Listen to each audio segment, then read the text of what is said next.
Welcome to the Simpleton Podcast. My name's Clark Massey. I'm here from Kansas City, Missouri, and I'm with an old friend, Garrett Johnson, who has a website called Brother Without Order. He has a blog. He's one of the OG original YouTube content creators.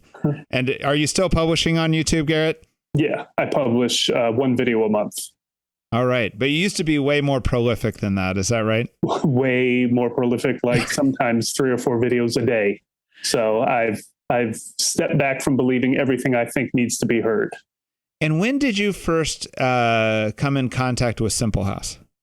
When I started with my spiritual director in DC. He was the spiritual director for some of the members of a Simple House. So I was trying to figure out what exactly I was being called to, as far as I was very clear that I was being called to serve the church in some way.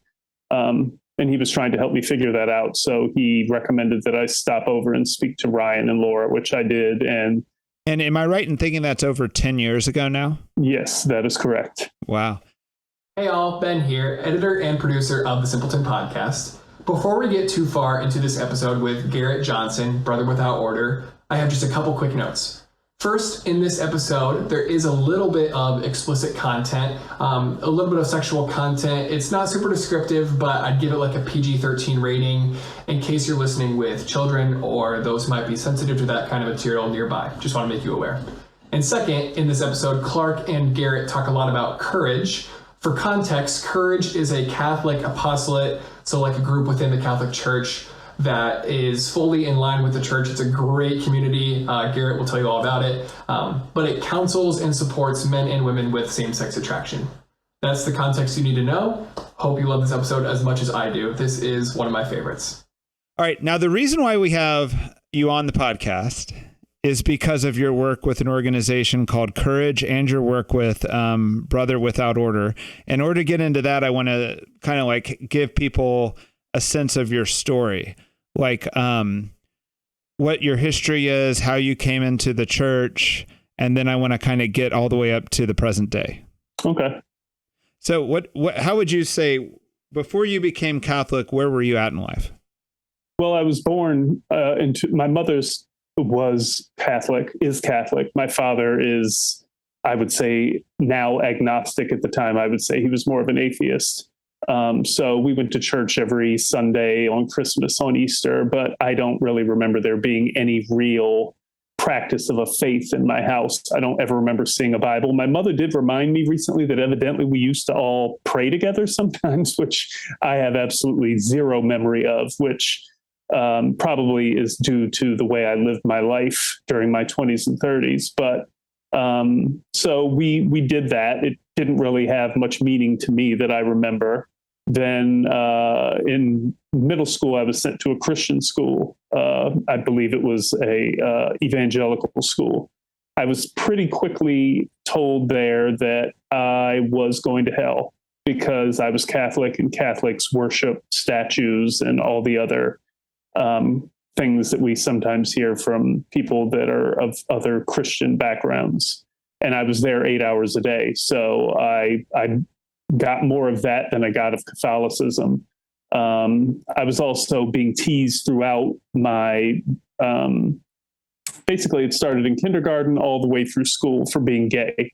When I was first teased for being gay, I did not know what gay meant. I did not have any sexual attraction to anybody because I was only however old you are in like first grade, kindergarten. That's the first time I remember someone calling me that. And it was persistent for whatever reason. Are you saying that people outside of you were labeling you as gay when you had no sense of your own sexuality whatsoever? Correct. And what do you think? Were you effeminate or more effeminate than an average boy? That or what? There were traits that people. So, I mean, I wasn't really good. Well, that's not true. At that time, I did enjoy sports. So it wasn't that I didn't enjoy sports, but I could play sports in my neighborhood with my friends and enjoy it. In school, it was much more competitive. I didn't do well in that kind of sporting environment. It wasn't the sport. It was you're an idiot if you drop the ball. What's wrong with you? And those things, I was very sensitive, still am. So things that a lot of other guys wouldn't react to, I took very personally. And I just didn't like the feeling of being pressured and being yelled at. And so I just pulled back from those things. And then the more I pulled back, the more that was then connected to sex, even though, once again, I was not sexually attracted to anyone. I mean, I liked girls. When I had the opportunity, on field trips, we would have to hold hands with somebody. I would always make sure I was either sitting next to this girl named Keisha or this girl named Lynette, because I always wanted to be near them and hold their hand. So I never wanted to hold Michael's hand. I never wanted to be close to a boy in the way I wanted to be close to a girl. But I kept getting told, you don't like girls, you like boys. Well, that's interesting. When did you first sense you had same-sex attraction? Do you feel like any of this stuff was causal in it? Or how do you diagnose yourself with that? And how did you start living when you mentioned your 20s and 30s? There were several incidents that were very hurtful to me with girls. One, I was attracted to this girl, and one day I'm sitting in class and I was so shy, and I couldn't really look at her. And she's standing over here to the side, and the girl that was talking to her said, "I think Garrett likes you." And she said, "Garrett's gay." And I just was like, how? This doesn't make any sense. Why am I drawn to women and women keep saying these things? So I remember at that point in my head kind of giving up and just thinking, I don't understand this. I don't understand what's going on. Why does this keep happening? And then around the same time, I was exposed to pornography. I think those two things together play a large part in my same-sex attraction. Is this preteen, teen? Probably like 10 or 11. And is it same-sex pornography or heterosexual? It was Playboy first, and then a magazine called Club at the time, which was more graphic and had men and women in it. But I think the magazine set my mind got it on the track of people are objects. People are things to be used. And then when I got the second magazine and men and women were in it, I think it was easy for me to jump from looking at the woman to looking at the man, because it's just body parts. Now, obviously at that age, I was not consciously thinking that way, but looking back, because I never had any attraction to boys, because I never had any desire to be close to boys, but people kept telling me this is who you are. Then when I started looking at porn and I mixed in you're gay with people are just objects, and something that Courage, one of the psychologists associated with Courage, teaches is that he says what's exotic becomes erotic. So that whatever you feel you're most like is not eroticized, and whatever you feel you're most different from does. So because I was being told over and over, you're like a girl, you're gay, you're not like men, that there was something that happened during puberty where I got these things switched in my mind. And then you went through high school, and right. What happened after high school, and what happened when you left the house and things? When I left high school, I started drinking almost immediately. I'd never had a drink or done any drugs before, but I started drinking fairly quickly, and I went right into hard liquor. And then shortly, within a year or a year and a half of that, started smoking weed. And we started going out to clubs. And at first it was straight clubs, and then we started going to gay clubs. And when I went to the gay clubs, I was just fascinated with the fact that there were men there that were accepting this identity that had been given to them like it was given to me, I assume. They had been told this is who you are, and they had accepted it, where I had been trying not to be it, not to be what people had told me I was. And when I got in this environment that was so welcoming, I really believe that made it easier for me to just stop fighting. So you hadn't had a coming out moment or anything like that before then? No. No, Okay. everything was hidden. I did have one friend that kept saying, it wasn't really my friend, it was a guy I worked with who kept saying I was gay. And something happened with him, not between us, but he took me somewhere where people cruised, were cruising for sex, with other men. And something happened there. And so I basically ended up being outed to him, but everything else was just with this core group of people that I was with. No one in my family knew, nobody outside of this core group of people knew that I was moving more in that direction. So how long did this go on for? After high school, that process of getting used to it, I would say went on for maybe 3 years, 17, probably by the time I was like 22 or 23 was when I was comfortable with it and was, I would say, living it, a gay life. And then how long did you live that lifestyle? I lived that lifestyle probably till I was 31, 32. So a decade. Yeah. Right. Where I was really, I got to the point where like my eyebrows were plucked. I wore makeup. I had long fingernails. I wore big hoops in my ears. I would say I was trying to be androgynous. I wanted to be a pretty boy. I didn't want to be a woman, but I didn't want to be what I perceived men were because I didn't see myself as being one. And what was the first thing that kind of like started bringing you around or bringing you out of that lifestyle? I'll try to be subtle with it, but clear, just sex. The more you get involved with having sexual contact with other men, the acts that go on between two men are not, they don't work the way they're supposed to work. So they involve things that if you're already have the mindset that something here may not be who I really am or what I should be doing. And then you try to engage in these acts and you realize like, well, this doesn't seem like I should be doing this or this. They're very I don't know what other word to use. Seems like you're saying unnatural. That's yes. Okay. Very unnatural acts. All right. So that was like a sense where you're like, something's not quite right. Yes. Right. And yes. It seems to me like just kind of being around people who are living that lifestyle, it seems like not everyone in that lifestyle is necessarily sexually active. True. Right. And a lot of people I knew that were sexually active, men at least, were not aroused by the sexual contact they had, but they would do it anyway, which was another thing that I knew that's a sign that something else is happening. In hindsight, obviously, I see it as you believe this is what you're supposed to do. So you just do it, even if it doesn't do anything for you. Wow.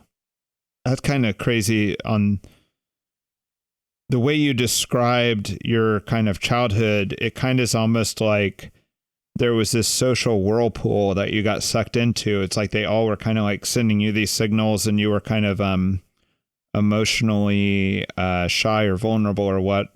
And it just seems like it kind of like you kind of got put into the identity. Exactly. Wow. Yeah. Do you find that I've never heard someone tell a story like that before? Do you find that is a common story, either at Courage or people still in the lifestyle that they say things like that? When I was still living that way, there were people that I would talk to that were living the life that would discuss it. We would discuss it between ourselves. But then if you were to ask us that, we would not discuss it with you. So I don't know if it's still that way. If there are other people, I doubt that I'm the only one who knew anyone like that. When gay marriage first came up, my best friend at the time, we both kept saying, this is not the way it's supposed to be. But he was still dating men and having sex with them at the time. But he knew that because he was raised in a Christian household as well. So he had the underpinnings of this is not the way God intended us to live, even though he wasn't able to live it or wasn't willing to live it and wasn't willing to sacrifice what he needed to sacrifice to be able to live it. He still knew, like, no, I don't want anything to do with gay marriage, you know? So I think that's not uncommon. I think the problem is people are in their tribes now. And if you're in the gay tribe and you don't believe in that, you keep your mouth shut. So there's kind of an internal and external messaging there. Like there's like this idea that here's our public stance that you better conform to, but in a secure place, you might say something different to each other. Right. And my other question is, it seems to me like with the gay marriage question that it seems like I've known of multiple gay men who are about your age who are kind of outspoken right now. I mean, everything from like Peter Thiel to Glenn Greenwald, who seem to me to not be thinking of the gay lifestyle as a sin. They don't seem to be using that type perspective. But it seems to me at some level, they don't think it's the building block of society either. Right. You know, so it seems like they might not be for gay marriage as like a building block of society. They just don't want persecuted or something. Right. And I think for living the lifestyle. Yes. And I think that's what's happened. I think something that was intended to be like, don't beat us up, don't kill us, don't force us to do something we don't want to do, got twisted into, you will accept us and you will call us what we want to be called and you will let us do what we want in school and with your children and whatever else, and you cannot say anything. And the people that were just trying to get treated better just got rolled up into it. Right. And I'm worried that the counter reaction to forcing everyone to salute the I'm worried that there's going to be a negative counter reaction to this that is as bad or worse than before, you know, like even a greater persecution, unfortunately. But do you have any thought of that or not? I don't know, because I live in Washington, D.C., which is very gay friendly. So I don't really experience people that have any negative view of anything that's going on, or at least that they discuss. But I do think, I mean, someone I know who deals with transgender stuff has told me that, you know, you're going to start having younger people sue doctors because they're going to realize that, you know, this was not, I shouldn't have been pushed in this direction. And today, while I was at Mass, one of the thoughts that came into my head was, I am the future. You're looking at someone, what someone is going to be like in the future, as far as someone who has been told this stuff and has tried to live it and has basically wasted or somewhat ruined part of their life, trying to force themselves into something that that they didn't necessarily want or shouldn't have been encouraged to do. And those people could perceivably be part of the strong negative reaction, not just from the outside, but from people saying, why as adults did you let me take this or do this to my body or live this way? Why didn't you tell me differently? So yes, I think there will be, we tend to, you know, we swing way out one way and way out the other. But I think people like me and other people in Courage can be part of what helps balance that. Right. What about, I feel like a main point that people aren't going to want to hear don't want me to miss is, so you start realizing that this lifestyle is unnatural and is not satisfying at some level. What brought you to the Catholic Church? Because I was raised Catholic, that was always there in the background. Then I was in the Christian school from the 7th grade to the 11th grade. So even though it wasn't Catholic, there was still Bible, you know, Jesus. I was baptized, I received communion, I was not confirmed, but I believed that he had a plan for me for early in my life. I mean, from obviously before I was created. And that plan, he put a seed in me at that young age, knowing that all that stuff was going to happen. And that eventually I would start to wonder to myself, what is the point? My father was a great aid in teaching me at a young age to question everything. So he's the reason I think I probably noticed some of the things about the life that I was like, something's wrong here. But I was smoking weed. I was drinking alcohol. I was looking at porn every day. I was in my 30s, just playing video games, living in a basement. And I just started wondering, why would God make me just for this? What is the point? Like, this cannot be why I was created. So you had a sense there was a God. That was not. Yes. Yeah. All right. Yeah. I never stopped believing in God. I just didn't like him. And I never stopped believing. I mean, I tried to believe, the things you hear where, the Bible's been tainted because it was, changed by people over time and this and that. And so I tried to believe that maybe God didn't really care about this or that or this or that, but I just wasn't able to convince myself of that with a little bit that I did know. And so when I started to get to the bottom of, being a pothead and just couldn't live that way anymore, I started to force myself first to discipline myself, make my bed every day, brush my teeth. I hadn't been taking care of myself. Then I started adding like 10 minutes of prayer and 10 minutes to read the Bible. And I would set a timer and I would read and pray, and then I'd run right out and get high as soon as I finished. But I was mixing God in. I wasn't keeping him separate from my life anymore, which is what I think I had been doing in the past. And once I started just letting him in that little bit, he started to do his thing. So just so people have a good picture of like how you're living then, like what were you doing to support yourself? I'm a hairstylist. Hairstylist, great. And do you have I kind of know you have a specialty in this, but what is your specialty? Yes, I just cut curly hair. That's all I do. Okay, which basically means African American hair? Oh, no. Anybody with curly hair. I have all different kinds of clients. But yes, loose, wavy hair, very tight, coarse, curly hair. And women's hair or women and men? I would say 95% women. Okay, great. Have any of them, I need to get back and ask you about that period of your life, but have any of the women who you cut their hair kind of like come with you on this journey at all? Like I know hairdressers talk with people a lot, Yes. And I've had some of my clients for 20 years. So they knew me when I had long fingernails and pink and green and blue hair and a ring in my nose to now. Have you found support amongst those clients? I would not say. I haven't had anyone really say anything negative. I've had people ask me very direct questions like, how can you be gay and be Catholic? And I tell them I'm not gay.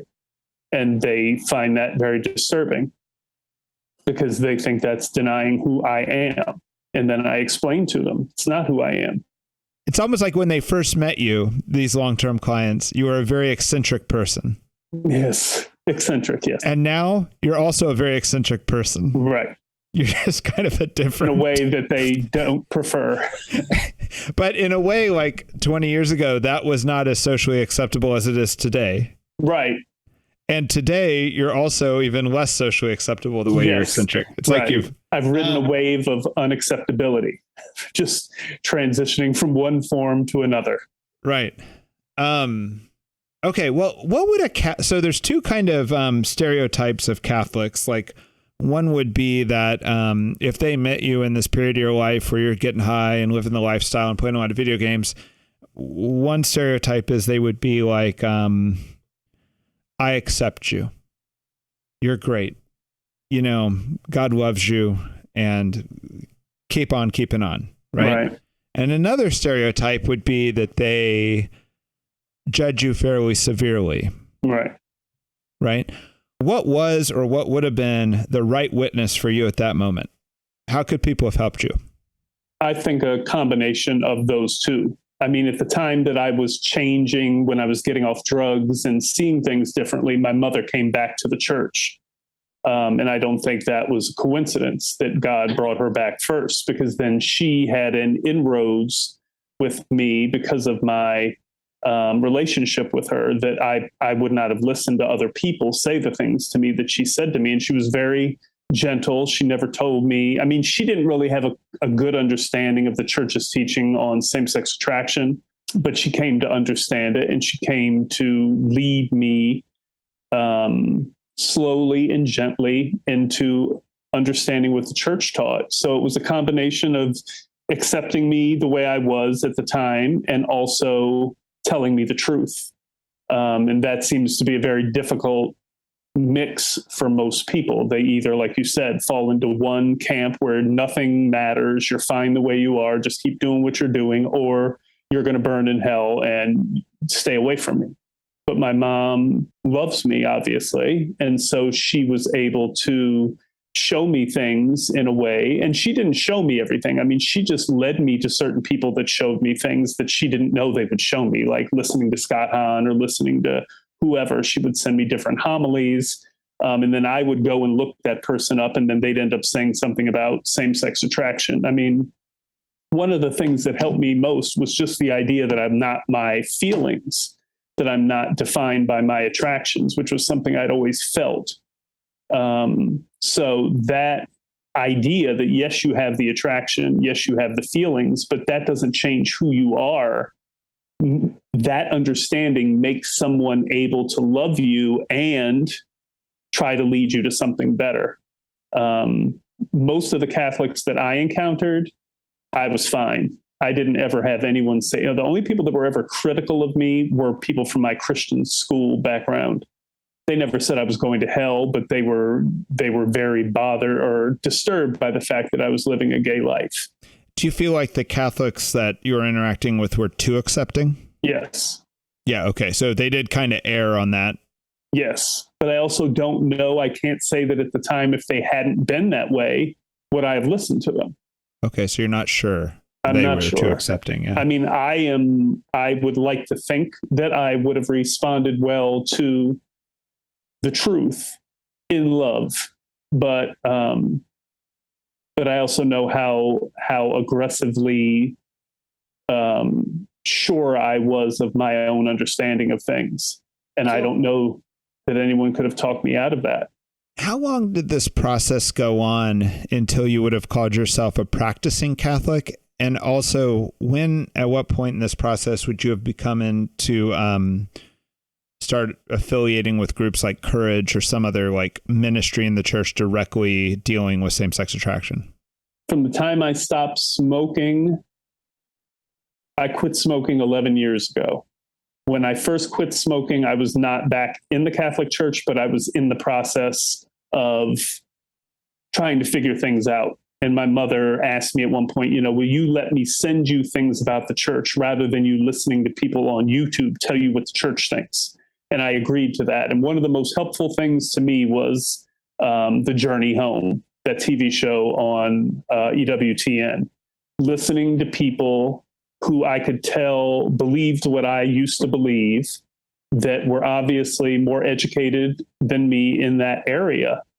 I think God gave me a strong desire for the truth. And so hearing people be able to explain, I thought this, then I learned about this and this and this, and now I see it this way. And I was just like, okay, that makes sense. Now, The Journey Home is Protestant pastors who convert. Is that what that show is? Well, it's not just, it's atheist. It's all sorts of different.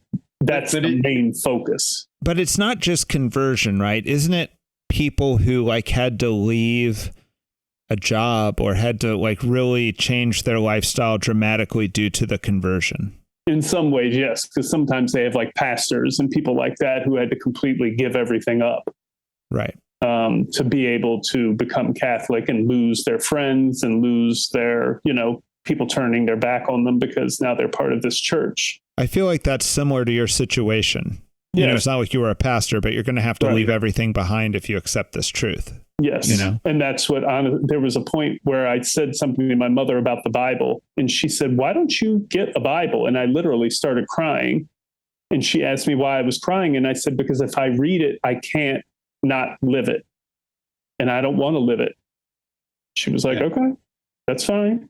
And that's what a good example of her being like, she said what she needed to say, but then she just let it be. And then eventually I did start reading the Bible. But that when I was gay, I was gay. When I was a pothead, I was a pothead. I smoked. I loved it. I would literally blow the weed smoke into my clothing. So when I went out, people could smell it. Whatever people have said to me, you just replaced drugs with Jesus. And my response is, Jesus gave me zeal for him that was misdirected. And he got the things that I was directing, the zeal that was intended for him, out of the way, so that I was able to direct my zeal towards who it was intended for, which is him and his church. Now, I have some memories of watching your YouTube channel. Did you video blog kind of this whole process you went through? Yes. Is it still up on YouTube? Yes, on my channel, there's a playlist about getting off weed. So that goes from when I was first considering quitting up till now. Is there also a playlist about kind of getting out of the homosexual lifestyle? There is. That's not as complete because I've mixed. I haven't made necessarily specific videos about that the way I did about weed. So that is more just interspersed in general videos that I make. But there is a playlist that kind of starts at the beginning of that. At a certain point, it trails off, though. So this is a good time to mention that you have a website called brotherwithoutorder.com. And you have a blog on that website, which is that your main way of expressing yourself these days? At this point, yes, writing is more than the video. And you also have some recordings of talks from Courage. Right. I'm curious, did you release those talks on your YouTube? I'm kind of curious because you and I have talked in the past about YouTube not being okay with all types of speech. Right. Right. And you're someone who they might want to cancel out, you know? Well, I mean, I've seen a dramatic change in the number of people that find I used to get subscribers all the time. And over the last few years, every month when they send out your little report, 0 subscribers. So I don't know that they haven't censored me. They haven't told me I can't do anything, but I definitely do not draw. Because even when I first 10 years ago, if you look at my videos, they would get 400 or 500 views, 300 or 400. Now they barely get to 100. So this is kind of the idea of shadow banning, or basically they're using an algorithm to keep you from spreading. Right. Right. Without having to like just censor you is kind of and the I've convenient. I think part of what might make it a little harder to censor me is that I'm not really telling other people what to do. I'm telling people what I'm doing. And so it's not like I'm saying, you should or you shouldn't do that or this or that. It's me saying, this is the way this teaching affects me. This is the way I choose to live and the benefits and the struggles. And I think that makes it a little bit harder for them to do anything. Yeah. How long were you in the Catholic Church before you came in contact with, I'm trying to get back to like when you came in contact with Courage and meeting other people who'd kind of been on your walk? It was right around the time basically that I met you all at Simple House. That was when I met my spiritual director. He wasn't my spiritual director at the time, but I went to visit with him and I told him that I felt called to serve God in some way. And he asked me if I'd heard about Courage. And I had not. He recommended at the time there was a Courage conference that year in Maryland. Which is fairly close to where I live. And I didn't have any desire to go because at that point I really wasn't living a gay life anymore. I was still looking at pornography and doing everything that comes along with that, but I was not going to clubs. I was not living that way. By then I was much more I would have described myself as a pothead and a gamer more than I would have described myself as being gay. So he told me about it. I didn't have anything to do with it. And then over time, as I started to come back to the church, I started recognizing that pornography and my faith were not compatible. And because I was looking at gay pornography, then I decided to contact Courage and started going to the meetings. Was that helpful? It has been very helpful over time. In the beginning, it was very difficult for me because Courage encourages accountability, friendship, and chastity. And I didn't want to be friends with people. I didn't want to be accountable for anything I did. And I certainly didn't want to be chaste. So I was just like, okay, well, I don't know how this is going to work. But the chaplain at the time said, if you're going to come, you have to agree to come to 5 meetings, which I agreed to. And I went. And one of the things that was easy about it for me is because I'd already been on YouTube for so long. I had no problem coming in and talking about falling into masturbation or watching porn or anything else. But the part after that, the actual connection with the people, that was difficult for me because I just didn't trust men. Since then, have you come around on Courage and you've accepted these things? Oh, yes. Yeah. Okay. Yes. And how often, can you give me a sense of this? So if we went to all the, say, major U.S. cities, like anybody who's got an NFL team, do all of these cities have a chapter of Courage? At this point, I think most large cities in the United States do. Most, not all. It's large in that there are a lot of people in it spread out throughout the world. But I mean, one of the chapters that I'm part of in Arlington, Virginia, is considered to be a healthy chapter, and I would say at a large meeting is maybe 12 to 15 people.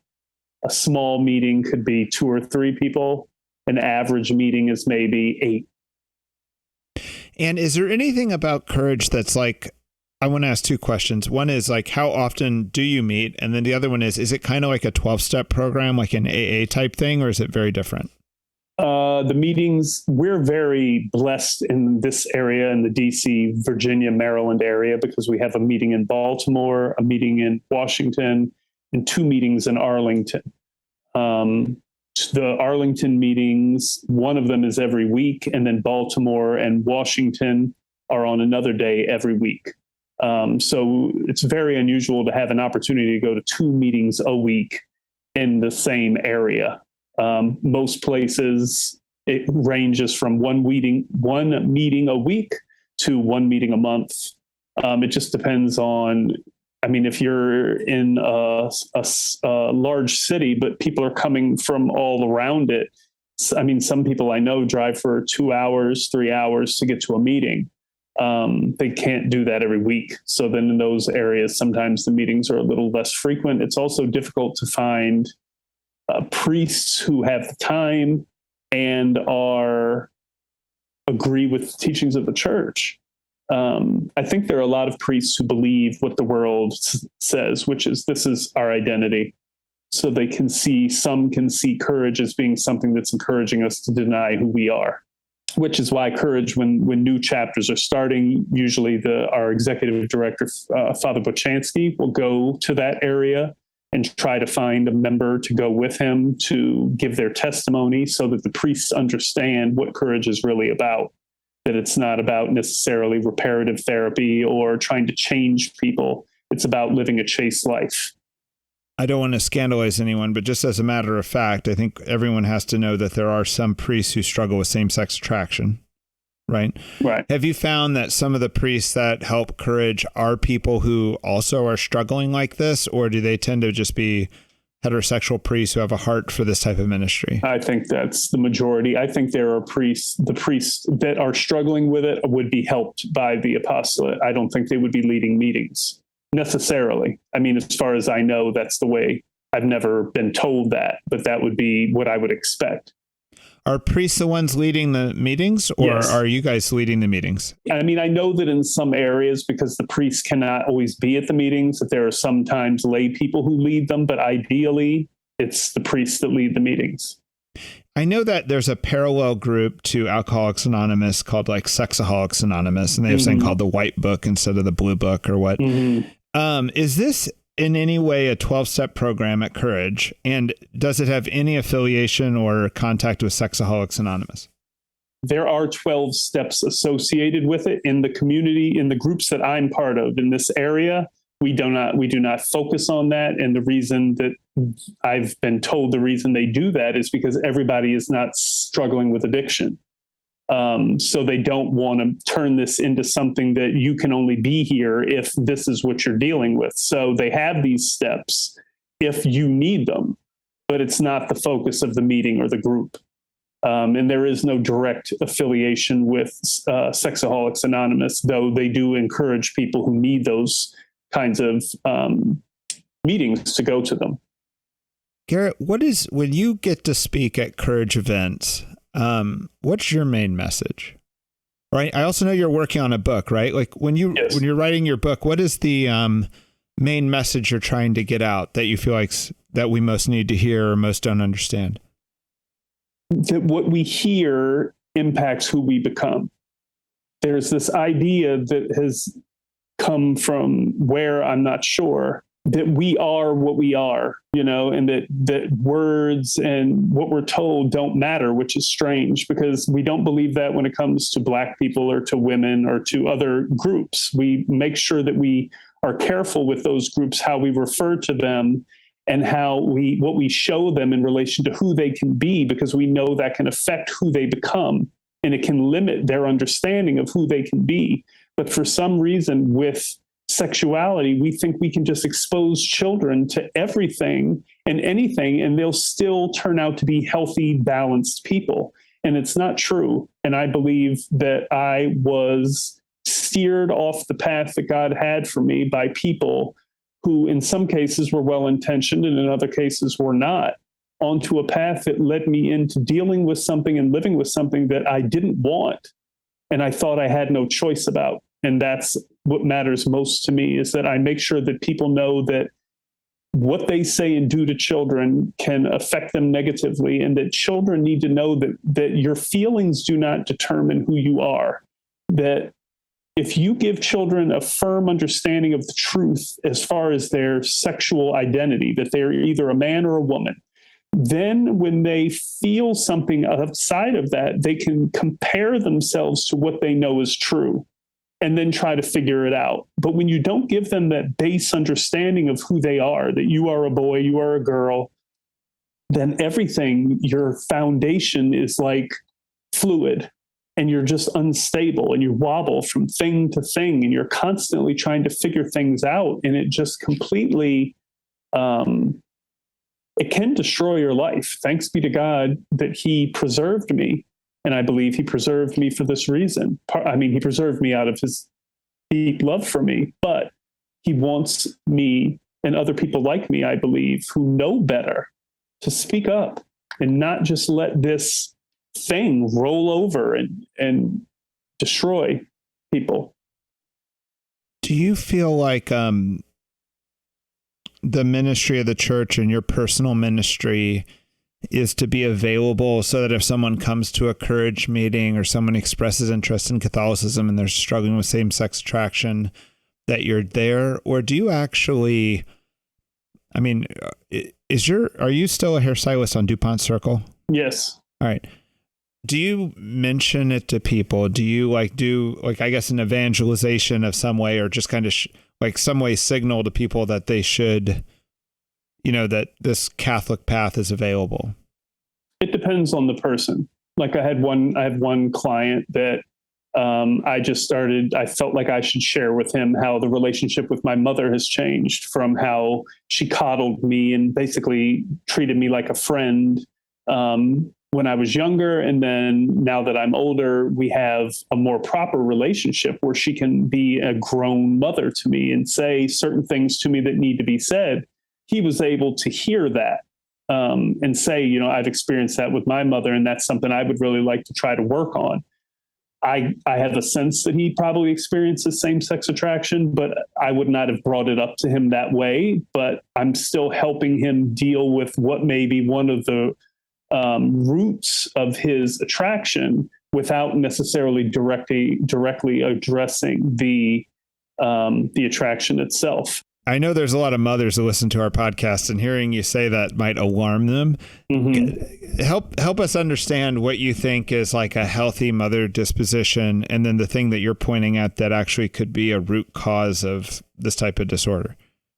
Mothers, in my understanding, are supposed to nurture their children, but they're also supposed to, the image that I've had in my prayer recently, I have an image of Mary here holding Jesus, and she's holding him very close to her, and she has her hand under his back, and she kind of has her mantle around him. Then I have another statue of Saint Joseph, and he's kind of holding Jesus like this, where he's holding him, but he's exposed. That's what I think is supposed to happen. I think that the mother is supposed to have that role with her child at a certain point where it's more protective and keeping the child safe. And then there's a point where it's supposed to transition into letting the child experience things, deal with things that are difficult, maybe things that are unpleasant, and not protecting the child in the way she would have when they were young. Not saying you just push them out there and let them get, hit by a bus.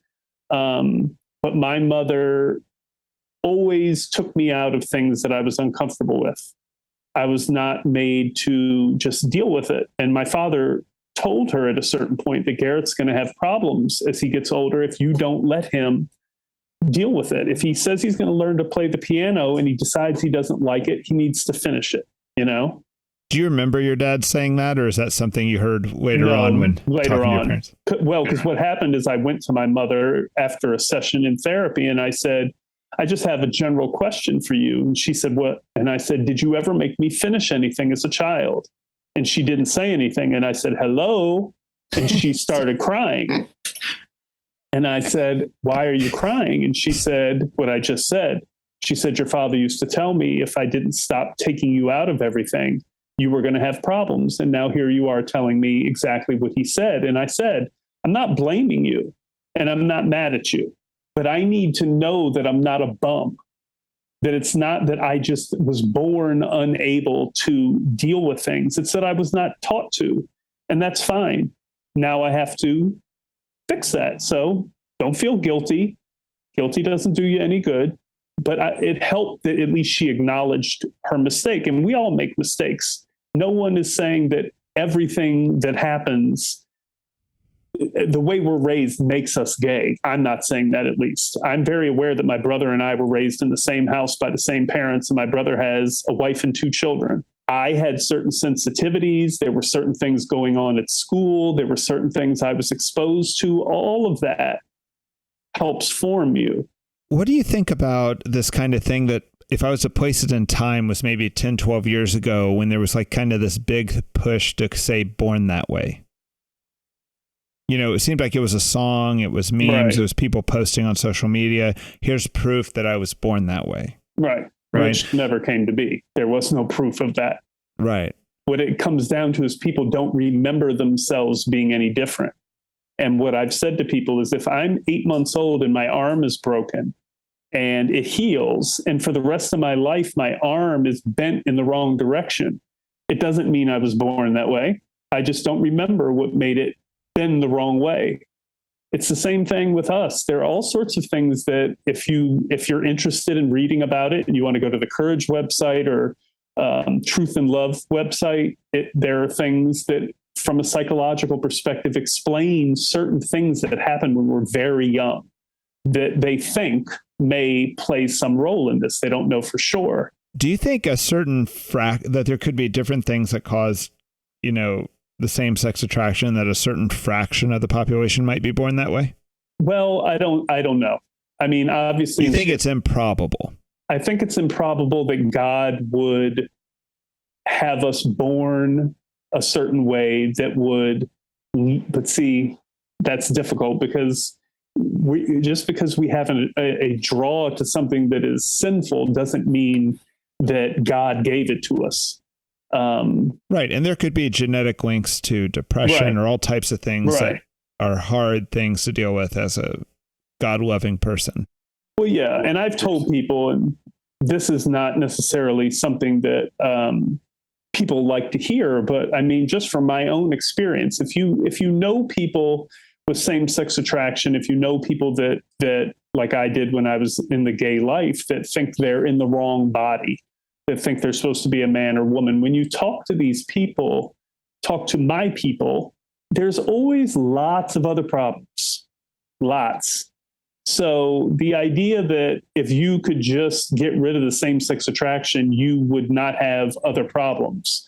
It's just not my experience with myself or with anyone else. It tends to not be the root. It tends to be a response to other problems. Oh, that's interesting. So like with yourself, there was kind of a drug addiction and maybe a gaming addiction and the same-sex attraction, right? But it's not like you don't think the drugs and the gaming came from the same-sex attraction and that lifestyle, right? I don't know. I mean, one of my friends that I talked to about it pointed out that it seems that those may have been ways I was trying to cope with. I was using those to cope with living a life that I didn't really feel was I was. So this was the way, these were things that I was using to kind of cope. Right. I feel like if I was to summarize this, and correct me where I'm wrong. So the first thing I think that's kind of countercultural that's interesting is that you feel like a whole lot of people are developing same-sex attraction based on stuff they're going through in their childhood. Mm-hmm. And you also feel that it's not a root problem, it's kind of a symptom of other problems. Yes. Okay. I think it's, and you think that's the majority of what's going on here? yes, from my experience, the people I've talked to, the people that I hung around when I was living that way, yes. So those are both very countercultural claims, Yeah, in line with the Catholic teaching, though, Right. or consistent with Catholic teaching. My next question would be, what about all this stuff that's got such a bad reputation, like conversion therapy, or you called it something else, like reparative therapy. reparative therapy? Yes. What do you think about all that? Like, what's your take on all? And does Courage have a stance on any of that?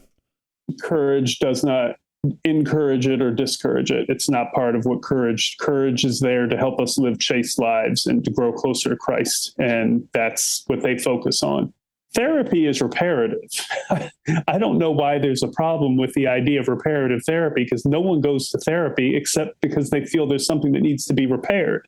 What has worked for me in therapy is not focusing on my same-sex attraction, but focusing on my relationship with my father, my relationship with my brother, my ability to have friendships with men. As those things have been repaired, my attraction to men has diminished. So I think if you as an adult want to go in and work on your same-sex attraction, I think, great, more power to you. I think if you as a parent, your child comes to you and says, this is something that I feel, and you think that it's better, you think that your child should go and talk to a therapist about it, I think that's only your place as a parent to decide that, and not the government's. The idea that there are therapists that would tell you, we're going to lock you in a closet and, these crazy things that you've heard about some reparative therapy, obviously that is wrong and hurtful and horrible. And no one in the Catholic Church would endorse that. But to take the worst element of something and use that as a reason to dismiss it, I think is not helpful. There are people within Courage that find the idea of reparative therapy very off-putting because they don't believe there's anything that needs to be fixed, which I don't agree with. I think we all have things that need to be worked on. Does Courage not have a stance on that? Like, you can go to Courage with same-sex attraction and not think there's something that needs to be fixed? I'm talking or maybe about, something that couldn't be fixed? Well, right, but they're not going to tell you should go to reparative therapy. That's what I'm saying. That particular thing, they do encourage therapy with a Catholic therapist in conjunction with meetings. And so, yes, there's not that you're fine the way you are necessarily, but it goes back to just be with me. Come to me as you are. Don't come to Courage because you think you have to get married, and have children. You come to Courage because you believe the teachings of the church and you want to live a chaste life. Just come to us with that. That's all you have to come with. You can be really, really deeply into your faith. You can be just coming into the church and just leaving the lifestyle. You don't have to be healed or repaired to come to therapy, to come to Courage. I also want to ask you how you and other people are living healthily these days as Catholics. Like, it's always seemed to me that you've striven to be kind of a monk of your own order, Yes. like you're kind of like living monastically in a way. And this is kind of interesting. Are there a bunch of other members of Courage who are doing what you're doing, or are they got a totally different way of living a healthy life as Catholics? Or can you help us understand that? And then anything else you want to throw on about like the questions I don't even know to ask? Okay. I would say the majority of people in Courage are living. I think there are more people encouraged to pray the rosary every day, that are praying the Liturgy of the Hours, that are doing things like that attend daily mass. I think the people encouraged take their faith very seriously for the most part. We know that the Eucharist is Jesus. We genuflect. So the things that you hear about that a lot of Catholics don't believe anymore or whatever, that I would say within Courage is not a problem, because to be willing to give up this part of your life when the culture around you, everyone is telling you it's fine to live this way, including some people within the church, for you to be willing to go against that, you have to be living your faith in a more full way. The way I live, I don't think the majority of people in Courage are living that way or necessarily feel drawn to that. I felt drawn to that as soon as I stopped smoking weed and started coming back to the church.